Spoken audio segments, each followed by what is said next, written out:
नमस्कार मित्रांनो, आज मी तुम्हाला माझा आणखीन एक अनुभव सांगणार आहे. काय काय आहे ना, की आपल्या आपल्या नातेवाईकांमध्ये असे कितीतरी लोक असतात, की ज्यांच्याबरोबर आपले चांगले संबंध असतात आणि एखादाच असा असतो, की त्याच्याबरोबर आपले थोडेसे मतभेद असतात. मग अशावेळी आपल्याला म्हणजे त्याची कमी जाणवते. कारण बघा, काही असू दे, आपल्या दोघांमध्ये किंवा आपल्या नातेवाईकांमध्ये मतभेद असतील, एखाद्याशी मतभेद असतील, सगळ्यांशीच नाही, एखाद्याशी मतभेद असतातच. सगळीच लोकं काही सारखी नसतात आणि सगळ्यांची मनंही सारखी नसतात.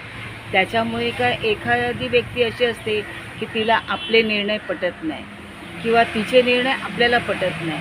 मग अशावेळी काय होतं, आपण गप्प राहिलेलं बरं. कारण काय आहे, समोरच्याला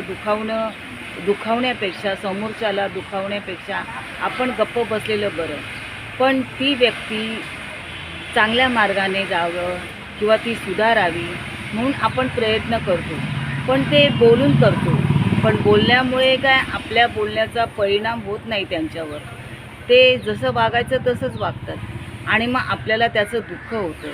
मग अशावेळी काय करायचं, आपल्या मनामध्ये किंवा आपल्या डोळ्यासमोर त्या व्यक्तीचा चेहरा आणायचा आणि त्या व्यक्तीला म्हणजे मनातल्या मनात बोलायचं, की ती खूप चांगली आहे आणि ती माझं सगळं ऐकते, मी सांगितलेली सगळी कामं करते, मी जसं बोलते तशी वागते. असं जर तुम्ही हे 15 दिवस केलं तर बघा त्या व्यक्तीमध्ये किती फरक पडतो ते. कारण मी हा अनुभव घेतलेला आहे. आणि कसं आहे, नातेवाईकांमध्ये आपण जेव्हा सगळीकडे जातो येतो, चार माणसामध्ये बसतो उठतो आणि आपल्याला प्रत्येकाचे थोडेसे तरी स्वभाव माहिती पडलेले असतात, की कोणाचा कसा स्वभाव आहे. सगळ्यांचे स्वभाव आपल्याला काय आवडत नाही. कोण कसं असतं, कोण मितभाषी असतं, कोण जास्त बोलणारं असतं, कोणाला इगो असतो, कोण अगदी शांत असतं. मग थोडंसं बहुत का होईना त्यांचे स्वभाव आपल्याला समजलेले असतात आणि मग आपण त्यांच्याप्रमाणे म्हणजे त्यांच्यामध्ये आपण वेगळे असतो. आपण फक्त म्हणजे आपल्या कर्मावर विश्वास ठेवतो. कारण माझे कर्म जर चांगले असतील तर माझं चांगलं होईल आणि समोरच्याला हे कळत नाही. समोरचा मनाला वाटेल तसा वागतो. तर मंडळी, हा माझा अनुभव तुम्हाला कसा वाटला ते मला सांगा. कारण काय आहे, मी याच्यातून अनुभव घेतलेला आहे.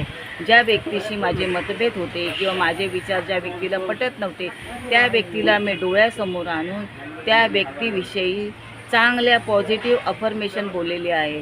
जसं ती व्यक्ती खूप चांगली आहे, ती सगळ्यांची प्रेमाने वागते, सगळ्यांमध्ये मिसळते, सगळ्यांबरोबर चांगल्या गोष्टी शेअर करते आणि नेहमी म्हणजे शांत असते.